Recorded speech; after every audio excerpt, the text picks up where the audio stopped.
we are going to check out the second and final knife of the Blade HQ shipment today from where else? Tops Knives. Tops Knives is a tactical knife company located in Idaho, right here in the good old USA, and was created in, I believe, December 1998 and is still owned and operated by Leo Espinoza. So, let's get to it right here, right now, on the Sharpest Edge. You got the sharpest edges. What is up, knife community? This is Blade Love coming at you from the Sharpest Edge, and you are with me, and you are with me in the man cave. Today I'm kind of excited because this is one of the older knife companies that I have been dealing with for a long time since I was in business. And I've shipped a lot of their knives overseas to our troops, and I've owned a lot of knives and still own a lot of their knives in my collection. And who am I talking about? I am talking about Tops Knives, U.S. Knife Company, Idaho, and I love them. And this beauty is what we're going to be discussing today, the Desert Nomad. So let's check out. Of course I'm going to have a musical montage. Here it is. They call us heavy guns cause you know we fucking mean. Our weapons never jam cause we always keep them clean. We ride 1151s, we about to have some fun. Heavy guns they leaving till the mission's fucking done. Live, ride, live, ride, live.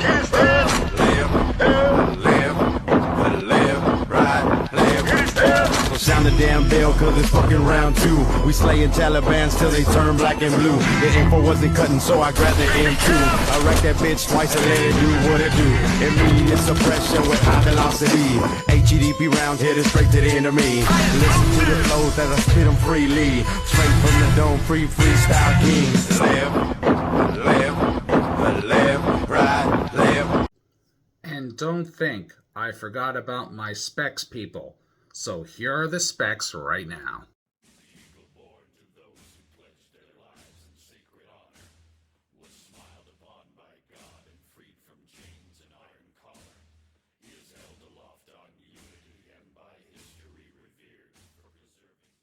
So when I first got my very first Tops Knives sample in for an actual troop that wanted one, I looked at this thing and thought, wow, this is a big, chunky piece of steel with these big, chunky hands, and I wasn't too crazy about it at first.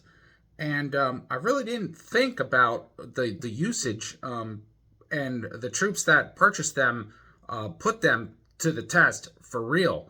And two great things about Tops. Number one, they don't BS you.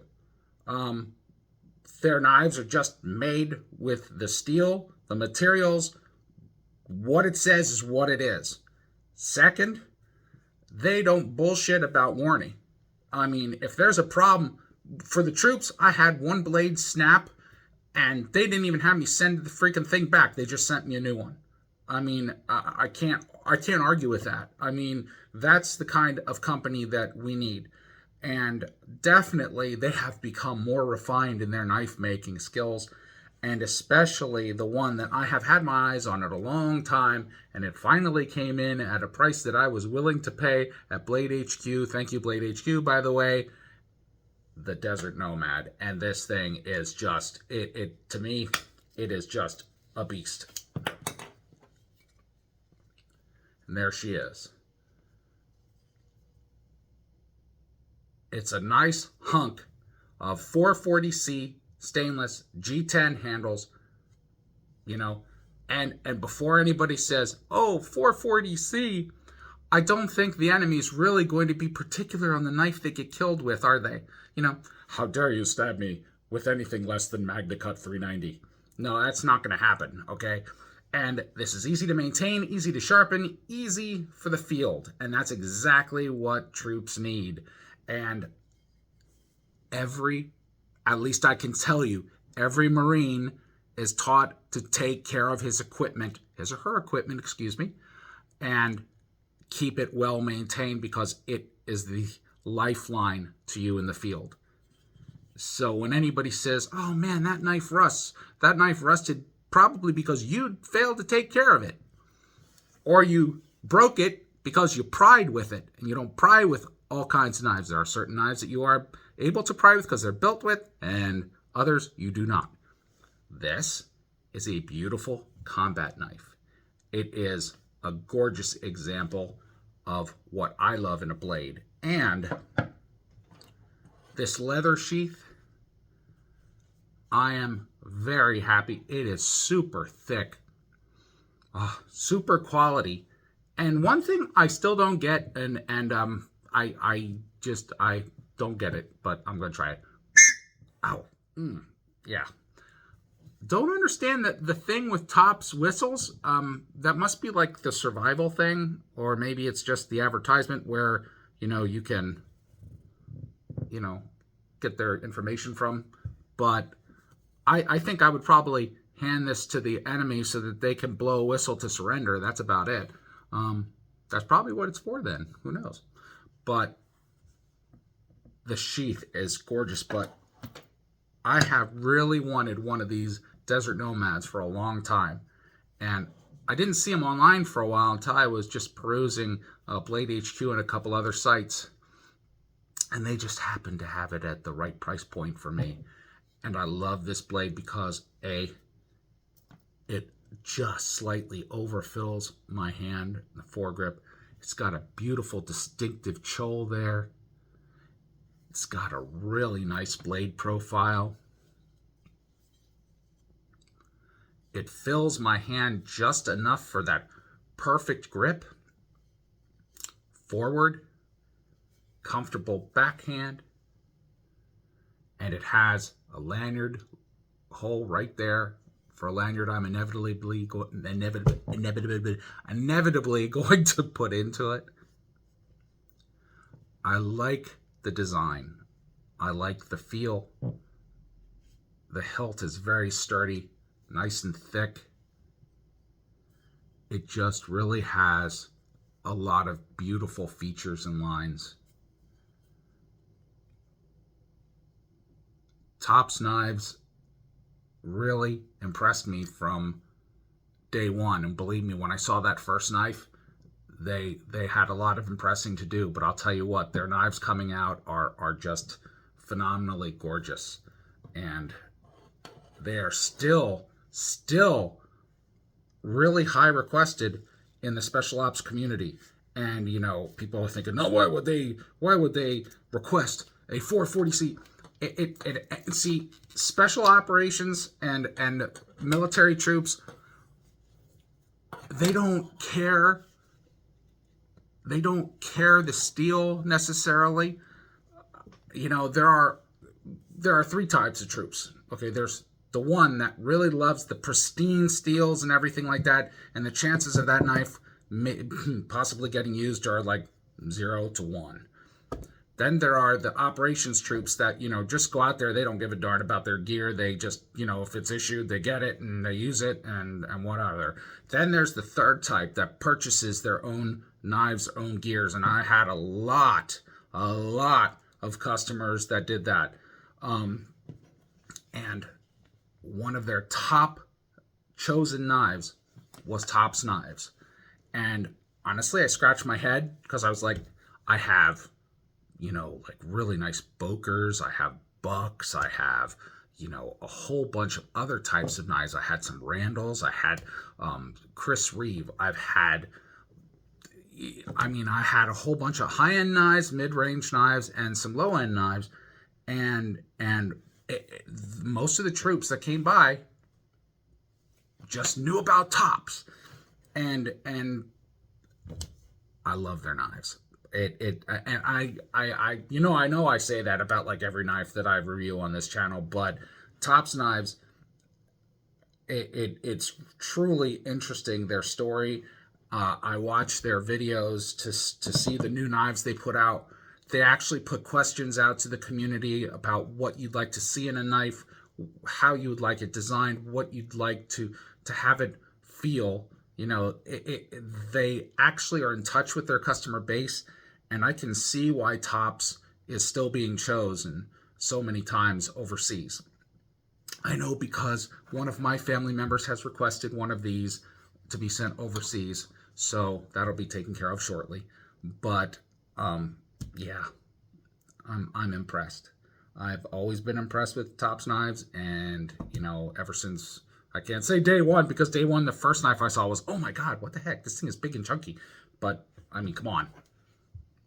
When you see a company grow from that point into refinement, you gotta not only love them, you gotta respect them. I mean, I respect them a great deal, and that's all I can say about that for sure. I mean, that's a beautiful hunk of 440C, and properly maintained, just like any knife, it's going to last a lifetime. All right, well, that is it for this short little review of my Tops Desert Nomad. I hope you enjoyed the video as much as I enjoyed bringing it to you. I will return with just a few final thoughts.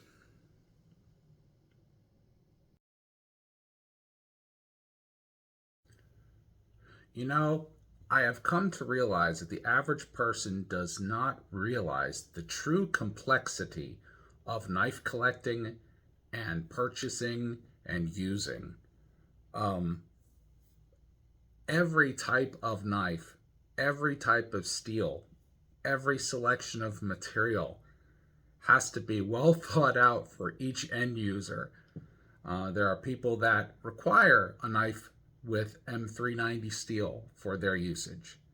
There are people that require CPM. There are people that require 440A, C, whatever. It all depends to their preference, their usage, the environment.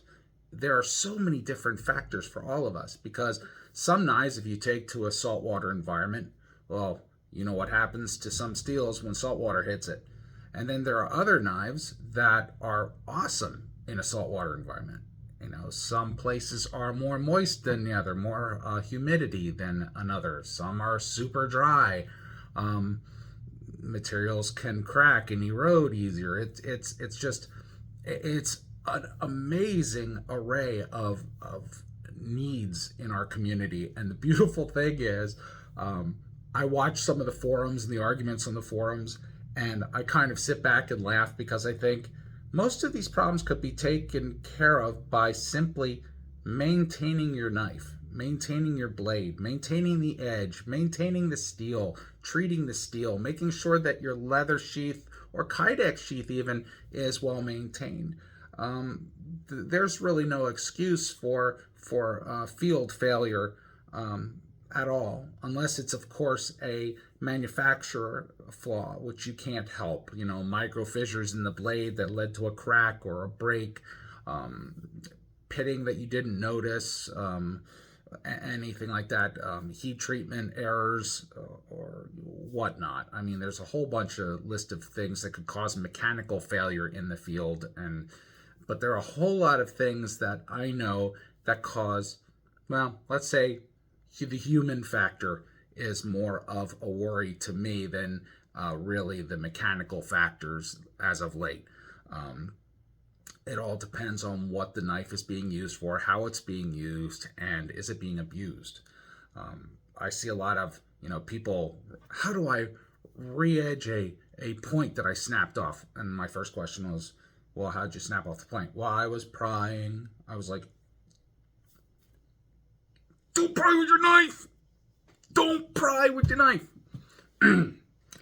There are pry bars out there in the EDC land. There are knives such as the Besh Wedge that are meant to pry with. You don't pry with a clip point blade. You don't pry with a dagger. You don't pry, and if you do, then you are responsible for the result. Please don't contact the company and say, your edge broke because it couldn't last. Yeah, of course it would. A combat knife is used for combat. A prying bar is used for prying. There are things that you're used for. The end user is responsible for using common sense as to what it's used for.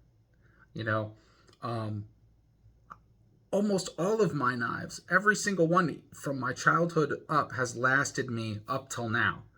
And that's because I was taught from a very early age to take care of my things, to make sure that they were well maintained. to make sure that they were oiled properly, to make sure that they were inspected every so often. If there's a sheath problem, take it to a leather worker, or if there's a metal problem, take care of it yourself by the 3 methods I was taught. Look over for any rust or corrosion, check for pitting, check and make sure your blade is wiped down consistently with oils and special treatments. Also take care of your leather with treatments, saddle soap, linseed oil, whatever you choose to use. That's also for wood handles as well.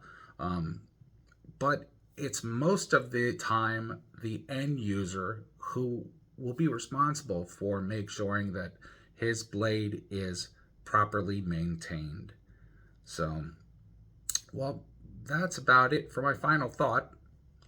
I could go on in this subject for a long time, but I won't. So I hope you all having a wonderful week, getting out and enjoying some of the beautiful weather we're having here in PA.